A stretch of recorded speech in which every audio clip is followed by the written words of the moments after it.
outras passagens que dizem isso, verso 17. Se, porém, alguns dos ramos foram quebrados, e tu, ele está falando para o gentio, sendo oliveira brava, foste enxertado em meio deles e te tornaste participante da raiz e da seiva da oliveira. Veja o verso 19. Dirás, pois, alguns ramos foram quebrados para que eu fosse enxertado.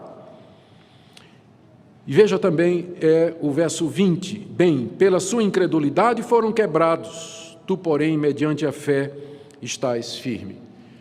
Então, essa é a aplicação que Paulo está fazendo para os gentios. Vocês são oliveira brava, vocês não são da árvore original. Vocês estão aqui como enxerto. Tem que lembrar disso. Os judeus, que são os ramos naturais, foram quebrados por causa da incredulidade deles. Mas se Deus pode trazer vocês e enxertar, muito mais pode Ele trazer os ramos naturais de volta, porque é muito mais fácil fazer isso. Segunda lição que Paulo diz aqui, segunda lição, é que então, futuramente, Deus vai trazer, portanto, os ramos naturais e reenxertá-los. Verso 23, 24. Eles também, eles aqui são os judeus, se não permanecerem na incredulidade em que se encontram agora, serão enxertados de volta, pois Deus é poderoso para os enxertar de novo. Pois se tu, gentio, foste cortado daqui por natureza, era oliveira brava, e contra a natureza, Paulo sabe que não é esse o processo natural, não é? Contra a natureza, enxertado em boa oliveira, quanto mais não serão enxertados na sua própria oliveira aqueles que são ramos naturais. Bonita figura, né? Complicada, mas para descrever esse projeto de Deus, aquele padrão que eu disse que Paulo está descrevendo aqui do plano de Deus. Israel tropeça, através do tropeço os gentios se salvam, pela salvação dos gentios os judeus ficam com ciúme, e por conta do ciúme eles creem em Cristo e são salvos, e aí fecha o ciclo, Deus realizou o seu plano. Está completo. Essa é a metáfora da oliveira e do enxerto. E à luz disso, Paulo traz 3 exortações aqui para os gentios. Como eu disse, essa parte aqui foi escrita por Paulo para combater a arrogância dos gentios contra os judeus. Primeiro, não se glorie contra os judeus, diz Paulo no verso 18, não te glories contra os ramos, porém se te gloriares, sabe que não és tu que sustenta a raiz, mas a raiz a ti. O ramo tem que ter a consciência de que não é ele que sustenta a raiz, mas é a raiz que sustenta o ramo. Isso quer dizer para nós o seguinte, não nos gloriemos contra os judeus, porque a raiz é judaica.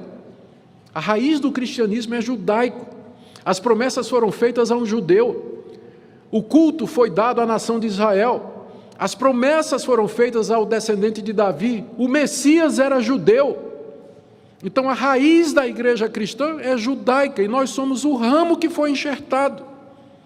Por isso nós não podemos nos gloriar ou não podemos injuriar os judeus, pensando que nós somos melhores do que eles e que Deus nos elegeu por conta da nossa bondade, de forma nenhuma, que é o ponto seguinte de Paulo, né? A outra exortação dele, verso 19 a 21.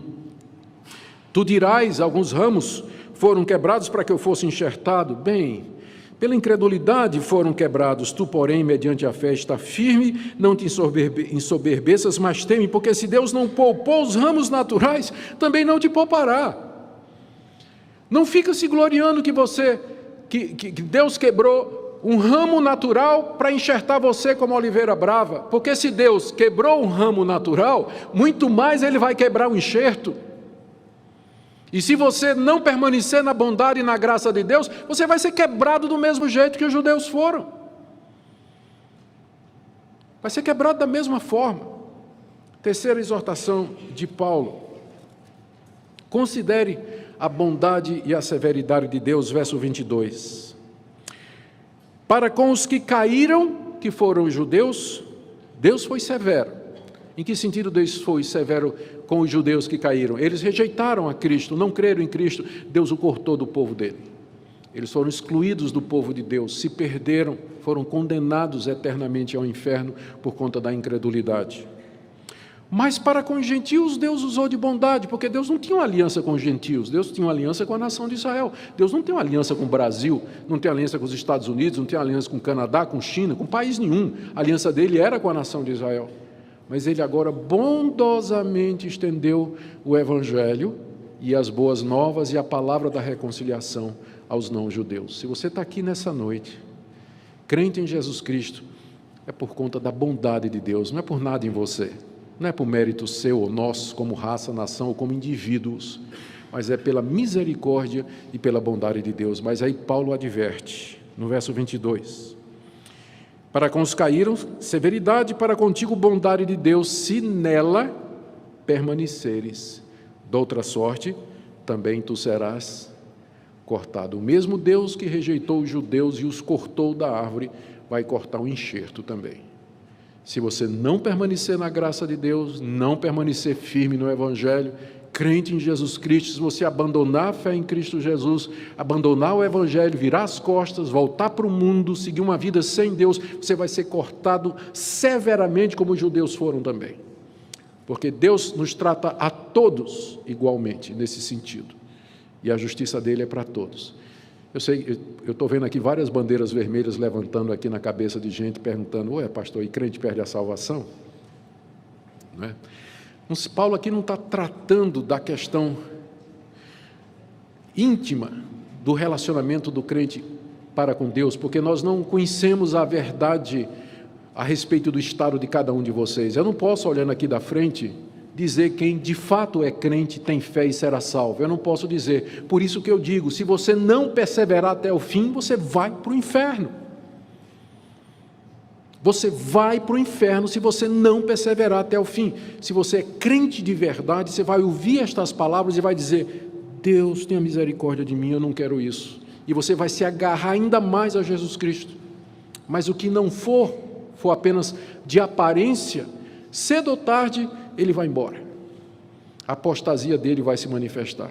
Então, por isso que os autores bíblicos, e isso confunde às vezes as pessoas, os autores bíblicos, porque eles estão se dirigindo a congregações, eles não sabem o estado do coração de cada um, eles dizem, só se você perseverar até o fim é que você vai ser salvo. E se vocês abandonarem a Cristo, vocês vão para o inferno sim. E é por isso que Paulo diz aqui, se você não permanecer na bondade de Deus, você vai ser cortado da mesma forma que Deus cortou os judeus.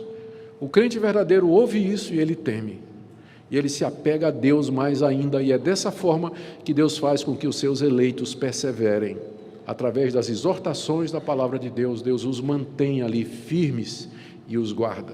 Mas os que não são, eles se perderão pela sua própria culpa.